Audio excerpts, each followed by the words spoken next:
Үзэгчдээ эх орон телевизийн авралын шүхүүр нэвтрүүлгийн энэ удаагийн дугаар Монголын бурхан шашны сажийн ясны төв сажаа бандитын номын хүрдэн хийд дээрээс бас үзэгчдээ хүргэх бэлэн болсон байна. Ингээд нэвтрүүлгийн маань урилгыг хүлээн авсан танд маш их баярлалаа. За баярлалаа. Тэгэхээр хоёулаа өнөөдрийн бас ер нь Монгол улс чинь монголчууд бид хүн номд гурван улсын нэг гэж нэрлэгдэж яригддаг тийм ээ. Бурханы шашинтай улс гэж яригддаг. Ер нь одоо Монгол улс монголчууд бид хүн ер нь өөрсдөө бурханы шашинтай ард түмэн гэж ойлгодог нь ер нь зөв үү? Мөн бурханы шашинтай хэрвээ зөв бол бурханы шашинтай хүмүүс ер нь яаж одоо өөрсдөө илэрхийлж ер нь яаж амьдарч аж амьдралаа ер нь өөрчлөх ёстой юм бэ? Энэ талаас үл яриа эхлэе тийм ээ. Бидний монголчууд бол эрт дээр үеэс бүр хүнүү сүнийгийн үеэс одоо бурханы шашинтай гэж холбогдсон байдаг. Тэр цаг үеэс одоо бид нар бол одоо бурханы шашинтан бурханы шашныг дээдлж явдаг гэсэн юм ард түмнүүдийн одоо тоонд орж явсаар ирсэн байгаа. За тэгээд бурханы шашинтан бодгал гэж юу ямар хүнийг хэлдэг юм?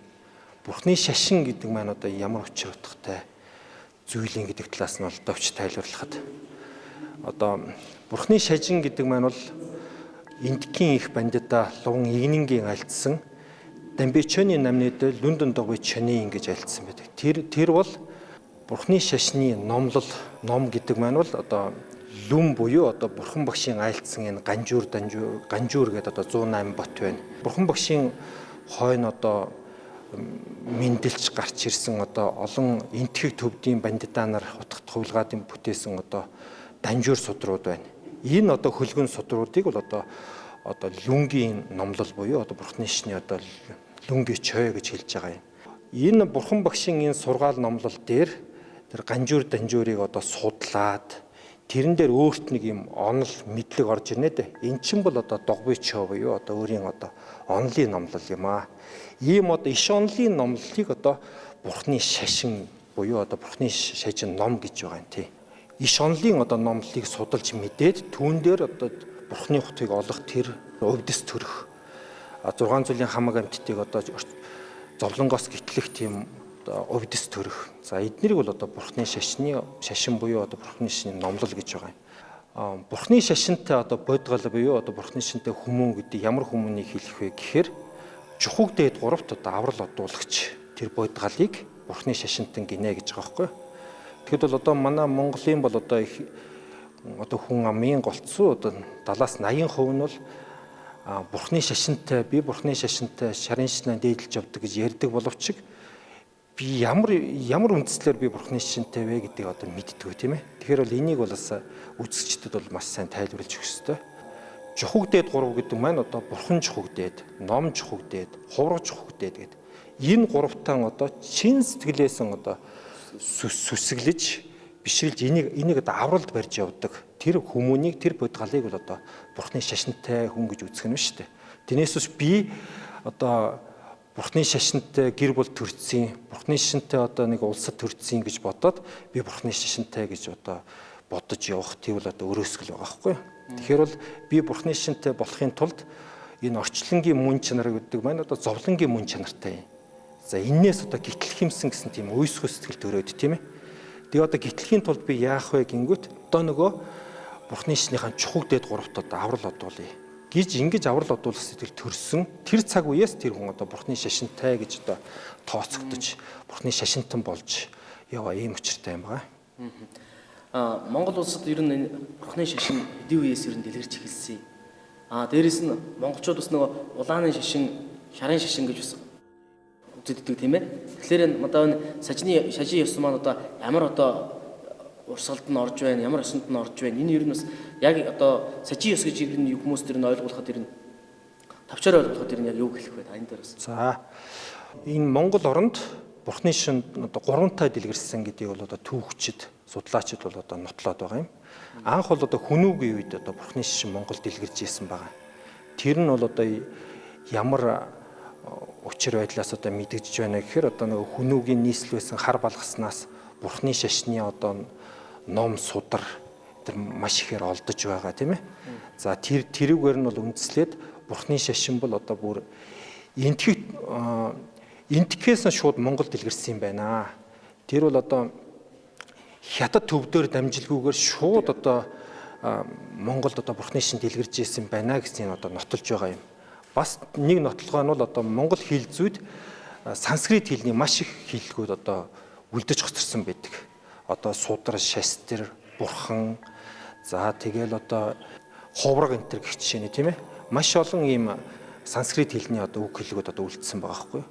Энэ үг хэллэгүүд одоо хүнүүгийн үеийн ном бичигт одоо дурдгаж байна гэхээр тэгэхээр бол тэр үедээ яг санскрит хэлнээс бүр энтхээс монголчууд бид нар одоо Бурхны шашныг авч ээжээ. Тэр улбаа нь бол одоо эд зүйлээс зогсохгүй бидний хил зүйд хүртэл одоо үлдсэн байна гэдэг одоо ингээд нотолж байгаа. Энэ бол одоо анх дугаар дэлгэрэлтийн үе гэж ярьдаг тийм. За хоёр дахь дэлгэрэлтийн үе бол одоо Монголын их хаадын үе дэлгэрсэн гэж ярьдаг. Тийм. За энэ дээр бол одоо дэлгэрүүлээ ярихад Монголын их хаад бол Эзэн бог Чингис хаан 1206 онд их Монгол улсыг байгуулад тэгээ байгуулсныхаа дараагаар бол одоо энэ их олон омог угсаатан нэгтгсэн энэ улсад тийм ээ бүр цаашлаад бол одоо тэр үед бол маш том гүрэн болно гэдгийг бол одоо Чингис хаан бол таалж исэн. Нэг тийм дохирох шажин хэрэгтэй юм байна гэсэн тийм бодол санаанд нь сууж ирсэн. Тэгээд бол бидний одоо үг дээдсээс уламжилж ирсэн энэ бөөгийн шажин бол жижиг омог отог байхад бол одоо болох юм, аймаг байхад бол одоо болох юм тийм ээ. Тэгтэл одоо бид нар чинь одоо хяад боржигнууд гэдэг маань одоо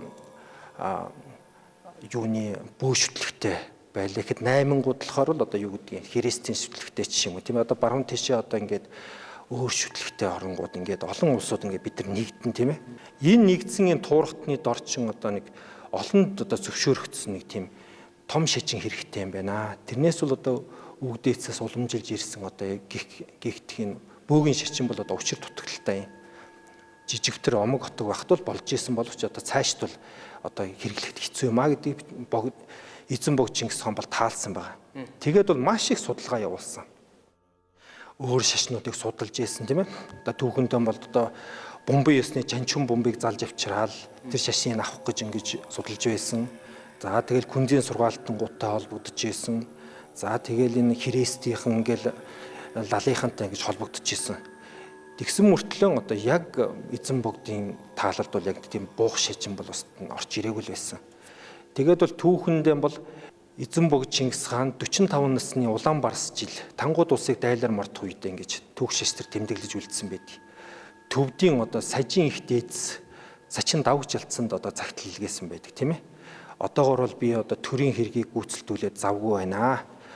Хожим лам таныг залж одоо Бурхны шашныг одоо Монголд дэлгэрүүлэх болно. Тэгэхээр бол Бурхны шашны өвдөс тааллын талаар одоо биднэрт сургаалаа альдна гэсэн тийм загтал бичиг илгээсэн байдаг тийм ээ. Ингэж бол одоо эзэн бог Чингис хаан энэ сажин ёстой ингэж холбоо тогтоосон байдаг. За тэгээ эзэн бог Чингис хаан таал төгссөний дараа бол одоо дараа үеийнх нь хүүдүүд нь ач хүүдүүдийнх нь үед бол ямар шашныг одоо бид нэр залгамжилж авах вэ гэдэг дээр бас л их бодцгоосон тийм ээ.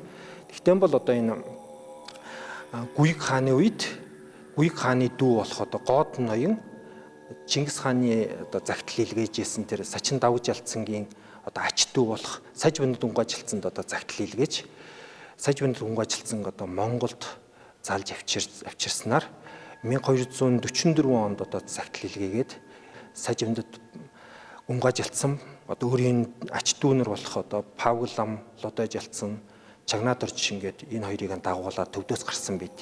2 жил одоо яваад Монголд ирэхэд бол 1246 он болцсон байсан. Тэр үед одоо Гоод ноёны их хөргөө бол энэ Ланчуу хотод байсан байгаа. Тэр үед бол монголууд энэ хятадын хойд хэсгийг эзэлсэн байсан үе тийм ээ.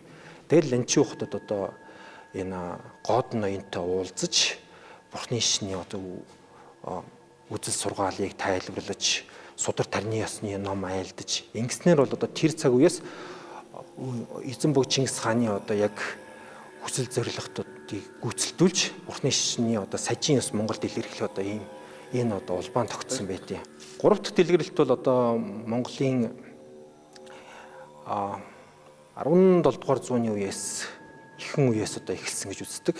3 дахь дэлгэрэлтийг бол одоо Төмдийн Алтан хаан 3 дугаар Далай ламыг Төмд буюу одоо тэр Хөхнөрийн хойтлын одоо тэр хойд хэсэгт одоо тэр Монголд заалж авчирч ном судар одоо айлдуулж ингэж одоо багшийн барилга ингээд тогтоосноос эхлээд одоо Бурхны шашны одоо гэлвийн ёс буюу одоо манай монголчуудын хэл заншнаар одоо шарын шас одоо ингэж дэлгэрсэн ийм төвхтэй. За тэгээ хожим бол Алтан хаан бол одоо арга халахаас тийм ээ Автайсан хааныг залж аваачиж 3 дугаар Далай ламтай уулзуулж исэн. Тэгээ 3 дугаар Далай лам бол одоо бас Монголд 3 дахь дэлгэрэлтийн үед бол одоо маш их хувь нэмэр оруулж Бурхны шашныг одоо дэлгэрүүлсэн ийм улбаа төвхтэй юм байгаамаа. Сажийн ёсоо та бас жоохон дэлгэрүүлээд яриач тийм ээ. Одоо улааны ёсоо шарын шашнуу тийм ээ энэ хоёрын одоо үзэгчд бас нэлээд сонирм байна. Тий. За тэгээд бол одоогийн залуу үеийнхний тийм ээ нэг сэтгэхүйд бол одоо социализмын үеийн нэг тийм нэг улбаа тийм ээ буруу алдаатай бодлогын улбаанаас үлдсэн нэг юм байдаг шүү дээ. Одоо Бурхны шашныг бол одоо монголчуудыг номхруулах гэж оруулж ирсэн тийм ээ. Одоо манжийн өмнө хүлцэнгөө айлах гэж оруулж ирсэн юм аа гэсэн ийм одоо үзэл бодол. Одоогороо явсаргаад одоо үеийн залуучуудын дунд ч гэсэн тэр сэтгэхүйн одоо байгаад идэх байхгүй. Ямарваа нэг шаш Бурхны шашны олбогдолтой нэг юм бичсний доор нэг унш тэр сэтгэлийн уншиж яхад ч одоо тэр талын юмнууд яригадаад байдیں۔ Тийм болохоор бол би нэг энэ дээр нэг тийм бас нэг товч нэг танилцуулга хийхэд энэ Бурхны шашныг бол бид нэр ямарваа нэг орны одоо хүчинд автаад ч юм уу тийм ээ. Ямарваа нэг орны одоо буруу бодлогын одоо хүчээр тийм ээ энэ шашныг авчаагүй маа. Би түрүү хэлсэнтэй эзэн бог Чингис хааныхаа үеэс одоо нэг өөрийн гэсэн тогтсон шашинтай болъё гэж одоо бодож ирсэн. Бөөгийн шашин маань бол шашин гэж хэлгээд хэцүү шүү дээ. Тэр чинь бол зан үйл одоо тэр хүний нэг амьдрахын ухааны л одоо зан үеийн л юу байхгүй. Тэгээд тэгж явсаар гадна ач хүүдүүдийнх нь энэ бол одоо ажил хэрэг болсон. Тэрийг нь болохоор бол одоо анх Мөнх хааны үед тийм ээ. Мөнх хаан одоо хар өрөм хотод бүх шашин түнгүүдийн том хуралдааг хийсэн, мэтгэлцээнийг хийсэн. Тэр мэтгэлцээнийг хийх болсон шалтгаан нь бол одоо энэ олон шашнаас алийг сонгох вэ гэдгийг шийдэхийн тулд тийм ээ. За тэгээд эхлээд бол одоо Бурхны шашинд харьяалагдах одоо тийм ээ Буддийн Бурхны Төвдийн Бурхны шашин тунгууд, Хятадын одоо Күнзийн сургаалтангууд, Бумбын шашин тун, Дай буддизм гэл тийм ээ.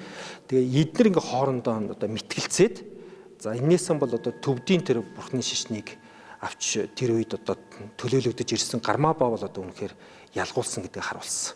За нөгөө талаас бол одоо лалынхан энэ баруунаас одоо христийнхэн ирсэн тийм ээ. Одоо тэр энэ бол түүх бол одоо тэр Вилем вон Рүрэг гэдэг одоо нэг христийн тэрвийн одоо лам байгаа шүү дээ. Тэр ламын одоо тэмдэглэлд ордсон байдаг. Тэр одоо Мөнх хааны урилгаар би ингэж Монгол улсад ирж ялаа. Тэр үед одоо хар өрөм хотод үе бол тийм хот байлаа гэдэг бол маш тодорхой дурдсан байна. Тэгээ тэр үед Христ лалынхан бол хоорондоо ярилцаад за бид нар бол одоо бидний бол одоо тэр бурхан гэдэг бол одоо бодит зүйл байдаг гэж үздэг тийм ээ. Тэр талаар нь бид нар бол нэг юм аа. Тэгэхээр бол хоёулаа нэг болж орё гэд. Христ лал хоёр нэг болж тэр мэтгэлцээнд орсон байгаа. Тэгээд ингээд нөгөө талаас тэр Христ лалыг төлөөж Вилем вон Рүрэг нөгөө талаас бол энэ Гармаба ламтан энэ хоёр ингээд мэтгэлцсэн байгаа. Тэгээ мэтгэлцээд үнэхээр бол тэр түүхэн дурдсанаар бол 3-аас 4 хоног зарим нь бол 7 хоног ч ингэж мэтгэлцээнд оролцсон гэж бичигдсэн байдаг байхгүй. Тэгээ яалтчгүй тэр Гармаба ялсан гэдэг нь бол одоо тодорхой байдаг. Учир нь бол тэр Вилем бол одоо өөрийнх нь түүхэнд бол би ялгцсан гэж бичихгүй шүү дээ. Тэгтээ одоо тэр үеэс эхлэн одоо тэр Бонгийн шашныхан Күнзийн сургаалтангууд одоо бүгд тэр Гармабад одоо шав орж ийсэн. Тэр бол Мөнх хаан бол тэр Гармабагийн мэдлэгийг бол одоо их биширж ийсэн гэсэн ийм түүхтэй байдаг байхгүй. Тэр үеэс бол за бидний одоо ирээдүйд барьж явах шашин бол энэ Төвдийн Бурхны шашин юм байна шүү гэдгийг бол онцолж авсан. Хоёрдугаар Төвдүүд бол бас тийм бид нар шиг нүүдэлж ардт юм уу. Тэр утгаараа бас энийг бол бас маш тийм сайшааж авсан байна. За хоёр дахь мэтгэлцээнийг бол Хувлей хааны үед дээд нийслэл болох одоо Шандуу хотод бас тийм шашны том мэтгэлцээнийг хийсэн байдаг. Тэгэд бол одоо сажийн их богд одоо Павглам одоо тэр мэтгэлцээнд одоо бурхны шашинтны одоо төвдийн бурхны шашинтнуудыг төлөөж оролцсон байдаг. Тэгээд тэр үед бол одоо бомбын шашин, тэр хятадын одоо бурхны шашинтангууд, тэгэл одоо хүндийн сургаалтангууд ингээд бас их том мэтгэлцээнд оролцсон байна. Тэгээ үнэхээр бол одоо сажийн Павглам бол одоо үнэхээр ялгуулсан гэдгийг бол одоо харуулж чадсан байдаг. Тэр үеэс эхлээд тэр нөгөө төвдийн бурхны шашинтангуудын эзэлцээдсэн байр суурь бус өөрүүдийг одоо бомбын шашинтангуул, күнзийн сургаалтан бүгдийг буцааж өглөө гэсэн тийм одоо түүхэн дээр дурдгдсан байдаг. Тэгээд бол одоо Хувлай хаан сажийн ёсыг бурхны шашны одоо сажийн ёсыг улсын их шашнаар одоо өргөмжилж Павгламыг улсын их багшаар одоо өргөмжилсөн байдаг. Одоо Монголын түүхэнд Монголын их хаадууд тийм ээ нэг л ламыг одоо улсын их багшаар өргөмжилсөн байдаг нь одоо сажийн их 5 дахь ширээт лам одоо Павгламтай юм байдаг. Тэгэхээр бол одоо энэ түүхээс ингээд бодоод үзэхэд бид нар Монголын бурхны монголчууд бид нар одоо бурхны шашныг сонгохдоо тийм ээ зүгээр нэг дил сул явсан юм сонгочихоогүй маа. Хаадууд маань их бодож ээж олон төрлийн мэтгэлцээ хийж ээж олон талын шүүлтүүрээ шүүжээж энэ бурхны шашныг чинь одоо сонгосон юм шүү тийм ээ. Тийм болохоор бол бид нар одоо энийг бол түүхийг зөвөөр нь ойлгож зөвөөр нь шүтэж явах хэрэгтэй маа тий. За тэр өөрийн чинь асуултан дотор одоо шарын шашин юу юм улааны шашин аль ингээд нэг юм яриа гарлаа штэ. За шарын шашин улааны шашин гэдэг бол одоо хожим 17 дугаар зууны үеэс одоо яригдж гарч ирсэн юм одоо шашны бас нэг юм ярианы хэлбэр л дээ. Тий. Сажийн ёс бол энэ шар улаан хоёрт хоёуланд нь ордог. Түүхэндээ бол Монголын хаадын үеийн шажин гэж явдаг. Монголын Юан гүрний үе одоо Хувлай хаанаас тийм ээ одоо Тогоон Төмөр хаан хүртэлх одоо Монголын их Юан гүрний үеийн одоо бүх хаадууд энэ сажийн ёсыг төрийн их шашнаар өргөмжилж ингэж шүтэж явсан юм төвхтэй. Тэр утгаараа түүхэнд сажийн ёс бол Монголын хаадын үеийн шажин гэсэн тийм тэмдэглэж явдаг. Одоо би бол ингээд түүхийг бодоо судалж яхад уул нэм шар улаан шарын яриа бол яригдаад ах юм бол нэг онц биш юм байна. Учир нь бол энэ бол ёстой нэг манжийн үеийн бодлогоор төв халах монголчуудыг ойр дуттай ингэж харшилдуулж хооронд нь ингэж уусгаж үгүй хийжээж манжийн даралд оруулах гэсэн ийм зорилгоор тийм ээ одоо тэр үеийн 5 дугаар Далай ламын нарийн бичигч гэж ярьдаг ерөнхий сайд байсан Дэсрэг Санжаа Жамцын л одоо тийм бодлогын тийм далд бодлогын үрээр ийм хийгдсэн байгаа. Гарцсан байгаа. Гарах үндслэл нь тэр үед одоо Монголын хоёр их хаадын хөвгүүдийг одоо тэнд авч сургаж ирсэн. Халахаас бол одоо өндөрийн зан узар төвдөд очиж сурж ирсэн. Ойрдуудаас галдан бушигтыг авч сурж ирсэн. Тийм ээ. Тэгээд бол тэр улбаанаас болоод энэ хооронд нь тийм ээ шар улааны яриа гаргаж ирж тийм ээ. Тэгээд энэ халах хоёрдын дайныг бол одоо тийм шар улааны дайны тийм одоо суур болгож ярьж гэлсэн байна. Тэр нь болохоор бол галдан бушигтыг бол тийм ээ.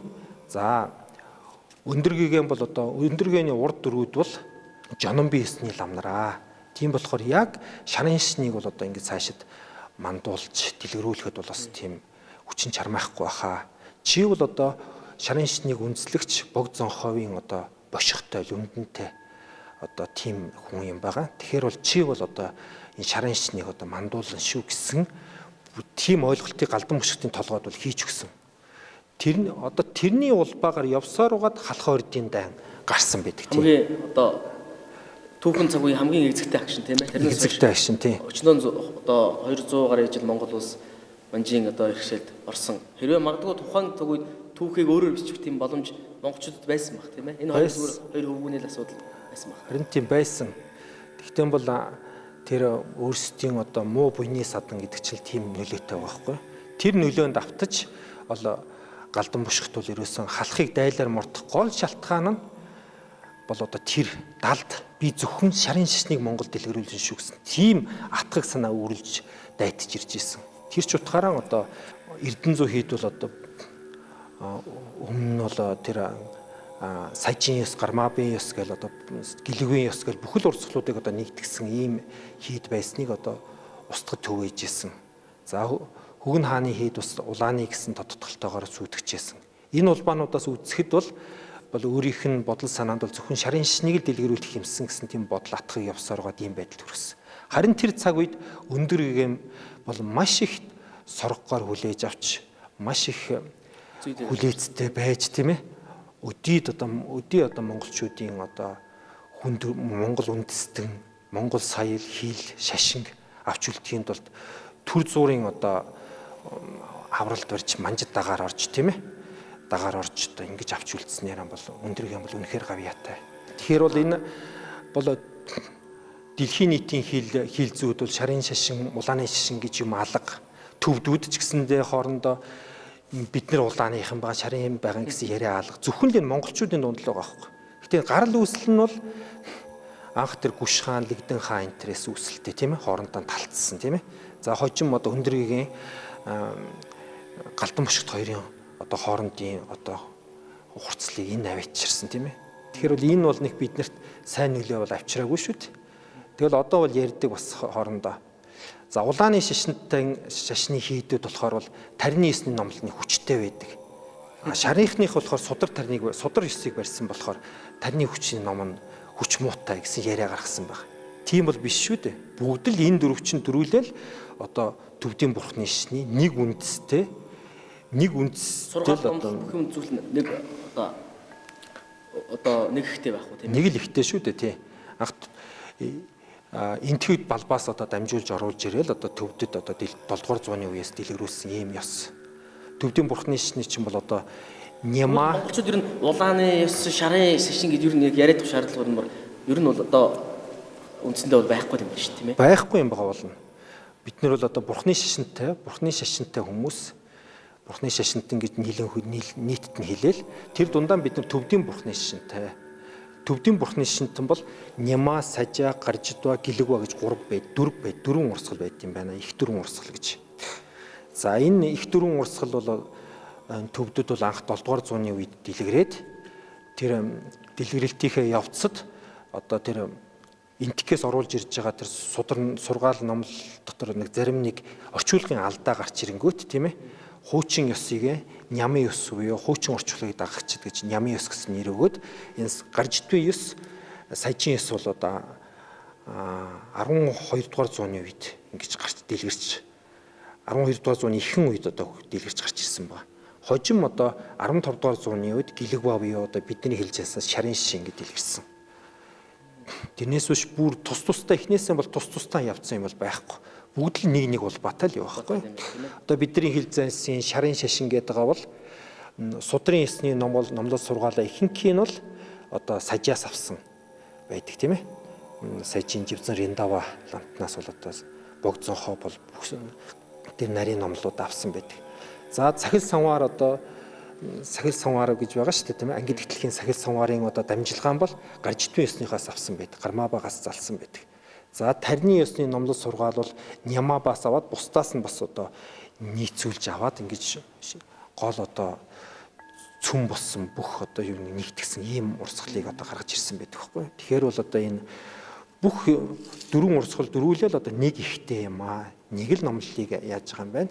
Тэгтээ бол жоохон дотроо нэг орчуулгын өөрөөр дагагчд байд юм байна. Гэдгийг бол сайн ойлгоцгоож явах хэрэгтэй. Тэгэхээр одоо сажийн ёсны сургаал номлолч нь одоо бусд одоо сургаал одоо шарын шашныхаа сургаалууд яг л адилхан гэсэн үг тийм ээ. Амин сүнс нь арай өөр байх уу? Сургаал номлол нь одоо ямар байх вэ? Гол одоо сургаалх нь амин сүнс юм дэрч юу байд юм бэ? Сажийн ёсны. За бурхны шишний одоо чойрын 5 бот гэж байгаа. За тэр дотор нь одоо умаба буюу тийм ээ. Одоо мадиамага гэж байгаа шүү дээ. Төв үзлийн ухаантангууд. Төв үзлийн ухаантангууд дээр гэхдээ одоо дөрвөн урсгал чинь хамгийн эцсийн онол дээр бас нэг жижиг одоо ялгаатай болоо явчихдаг байхгүй тийм ээ. Одоо жишээ нь одоо гэлэгвэн ёсны одоо төв үзлийн эцсийн онол бол арай өөр баг жишээтэй. Сажих бас арай өөр баг жишээтэй тийм ээ. Тэгтэн бол гэлэгвэн ёс бол анх одоо судрынхаа номлол сургаалыг бол сажийн ёсноос залсан гэж байна шүү дээ тийм ээ. Тэгэхээр сажийн ёсны л одоо улбаатай байж ирээд тэгээд эцсийн онол дээр эрэхтэй зэрэг жоохон өөрчлөгдсөн байхгүй тийм ээ. Арай энийг хоосон чанарыг тайлбарлахдаа л арай өөрчлөлттэй явчихна. Тэрнээс болоод нэг жоохон энэ чойрын 5 бот дээр эцсийн онол дээр өөр болоо явчихж байгаа. За бас цадам гээл одоо нэгтлэн ухаан дээр бас өөр болоод явчихин тийм ээ. Одоо тэр эцсийнхэн одоо онол дээр өөр болоод явчих чийтэй. Энүүгээр нь чойрын ухаан дотор одоо онол дээр өөр байдаг учраас одоо дөрөв тусад нь урсгал бий болгосон болохоос биш одоо ном дамжлагынхаа хувьд бол одоо нэг л юм гэдгийг л хэлээд байгаа юм л да. Сажийн ёсны номдод сургаалыг бас монголчууд их одоо хэл дээрээ уншиж байсан, их хэл дээрээ одоо уншиж байсан, түгээж байсан тийм тохиолдол байдаг уу? Байлгүй ах. Монголын их хаадын үед монголчууд бас нэг одоо их хэл дээрээ бас уншдаг тус байгууллагад ер нь бас монголчууд манай сүүлийн үед нь бурхны сургаалыг чинь өөрсдийнхээ яг одоо их хэл дээр их сонсч байна тийм ээ. Тэгэхээр энэ сажийн ёсныг бас урд нь тийм түүх байсан уу? тийм дээр уншиж байсан, судалж байсан.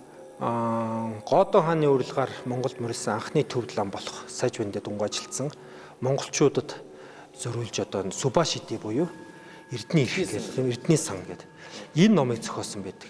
Энэ зохиол бол анх төв хэл дээр зохиогдоод тэгээд тэр үедээ бүр уйгурчин монгол хэл рүү зохиогдоод бүр дөрвөлжин үсгээр зохиогдсон байна гэсэн тийм түүх гарч ирээд байгаа тийм. Дөрвөлжин үсгээр. Дөрвөлжин үсэг бол одоо Павл ламын зохиосон дөрвөлжин үсэг.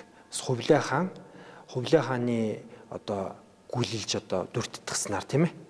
Хувлай хаан ч Монголын Юан гүрнийг одоо үүсгчээд биднэрт одоо бас нэг юм догшсон бичих хэрэгтэй байна. Учир нь тэр Монголын Юан гүрний үед чинь одоо энэ Персийн булангийн орнууд тийм ээ. Перс хэлээр бичдэг одоо хятад хэлээр бичдэг энэ дөрвөлжин маягтай бичдэг маш олон орнууд ингээд нэгдсэн байхгүй. Тэгэхээр бол одоо уйгурчин монгол хүчийг бас өшөр дутагдaltaй байна. Тэгэхээр биднэрт ийм нэг энэ бүх хэлийг одоо зангидсан нэг бичиг хэрэгтэй байна гэж одоо Павл ламд одоо гүйлэлсэн байдیں۔ Дурддагсан байдیں۔ Тэрнийхэн дагуу дөрвөлжин үсгийг Павл лам зохиосон байдаг байхгүй. Тэгээд бол дөрвөлжин үсгийг бол одоо бүх цагаан толгойн одоо тэмдэглэгээ хийж болдог тийм үсэг гэж одоо дэлхийн нийтээр одоо хүлээн зөвшөөрдөг байгаа шүү дээ. Персэч бичиж болдог байх нь хятадаарч бичдэг бичиж болдог байх нь тийм ээ. Тэгэл юу тэр үеийн л одоо Монголын Юан гүрний дор байсан бүх орнуудын одоо бичгээр нь бичиж болдог. Дуудлага нь өөр, утга нь өөр боловч тийм ээ. Тийм одоо хэл байхгүй. Бас Павл ламын зохиол болох одоо шижээр авсал гэдэг мэдгэтгүүнийг тодтогч гэсэн ийм судар байгаа. Энэ судрыг бас монгол хэл дээр орчуулагдаж монголчуудын одоо бүр тэр үеийн Монголын хаад хөвгүүдийн одоо бүр уншлага байсан байгаа тэр бичдэг тэр өдөр тутмынх нь үзэх ёстой ном байсан. Тэр нь болохоор бол одоо энэ ертөнцийн одоо мөн чанарыг одоо юм тайлсан номлол. Одоо дэлхий одоо яаж бий болсон юм? Одоо энэ дөрвөн махад гэж юу юм? Юунаас үүдэлтэй ингээл одоо ертөнцийг одоо шинжсэн ийм ухааны ном сургаалууд байхгүй. Тэрийг бол төв хэл дээр зохиосны дараа дөрвөлжин үсгээр буулгаад тэр монголчуудад үе дамжин одоо хэрэгжилж ирсэн одоо ийм улбаанууд их байгаа л да. Тэгээд бол сажийн их богдуудын Монголын хаадад зориулж, хаан хөвгүүдэд зориулж одоо зохиосон олон сургаал номлолтыг монгол бичигт одоо буулгаж одоо хүртэл одоо хэрэгжилж дамжиж ирсэн тийм түүх бол байгаа. Танай одоо CD хувьд бол одоо ном хурахтаа бол төв хэлээр уншиж байна уу? Уншилгаа тийм ээ? Тий. Одоо манай хийдийн хувьд бол одоо энэ сажийн ёсны дамжлагтай хурал номоо төв хэл дээр ингээд уншаад явдаг. Тий. Тэгээд бол бас л нөгөө бүхэл одоо урсгалуудад байдаг тийм ээ. Өдөр тутмын хурал, за сахиусны хурал, магтаал гээл бүхэл номнуудыг бол манайд ингэж төв хэлээр одоо хурж байна. Төв хэл дээр хурж байна гэдэг маань одоо ном судруудын одоо дамжлага гэж байдаг байхгүй. Бүр одоо дээрээсээ одоо анх зохиогчоос нэрэл өнөө хүртэл одоо тасраагүй дамжлага байна шүү дээ тийм ээ. Энэ дамжлагууд бол бүгд төв хэл дээр байгаа болохоор төв хэл дээр ингэж уншиж явж байна. Тэгтээ бол бидний humд л одоо хичээж байгаа зүйл бол нэг ном уншихынхаа өмнө тэр хүнийхээ сэтгэлийг засах, тэр хүнийхээ одоо сүсэг бишрлийг одоо бий болгохын тулд тэр номынхаа учир утгыг монгол хэл дээр сайхан тайлбарлаж өгөөд тэгээ сүжиглүүлж байгаа. Тэгээ номыг одоо уншдаг. Ийм зарчмыг одоо ирээдүйд баримтлахыг одоо хичээж байгаа.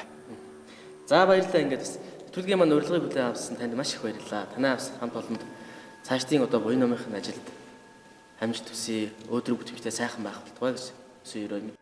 За баярлалаа. Танай телевизийнхэнд ч гэсэн одоо энэ шинэ 2017 онд ажил үйлсээр одоо салбартаа тэргүүлж явах ерөөлийг төвшүүлье. Тэгээд бол одоо миний сая одоо дурдсан зүйлээс тийм ээ үзэгч та бүхэн одоо авах гээхийн ухаанаар одоо болгоон тунгааж одоо авцгаагаарай. За тэгээ сайн хүмүүс бүхэнд илэрх болтугай. За баярлалаа. Үзэгчдээ эх орон телевизийн авралын шухуур нэвтрүүлгийн энэ удаагийн дугаар Монголын Бурхны шашны сажаа ёсны төв сажаа бандитын номын хүрдэн хий дээрээс хүрлээ ингээд дараагийн дугаар хүртэл түр баяртай.